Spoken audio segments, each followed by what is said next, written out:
రాష్ట్రంలో దివ్య దర్శనం పథకాన్ని సీఎం చంద్రబాబు నాయుడు ప్రారంభించారు. దివ్య దర్శనం కార్యక్రమానికి శ్రీకారం చుట్టిన దేవాదాయ శాఖను అభినందిస్తున్నానని సీఎం అన్నారు. రేషన్ కార్డు ఉంటే చాలు ఈ పథకం కింద రవాణా, దర్శనం, వసతి, భోజనం ఉచితంగా కల్పిస్తారన్నారు. భక్తులను ఇంటికి వచ్చిన అతిథులుగా చూసే బాధ్యత దేవాదాయ శాఖ తీసుకోవాలని ఆయన అధికారులకు సూచించారు.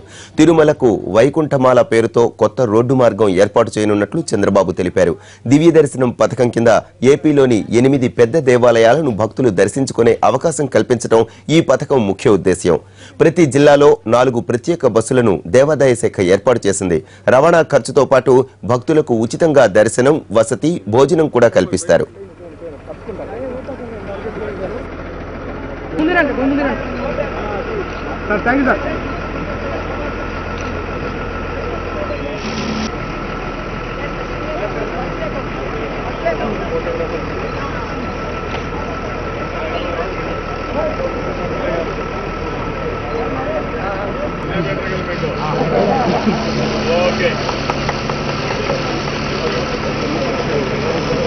వచ్చే వరకు రావాలి.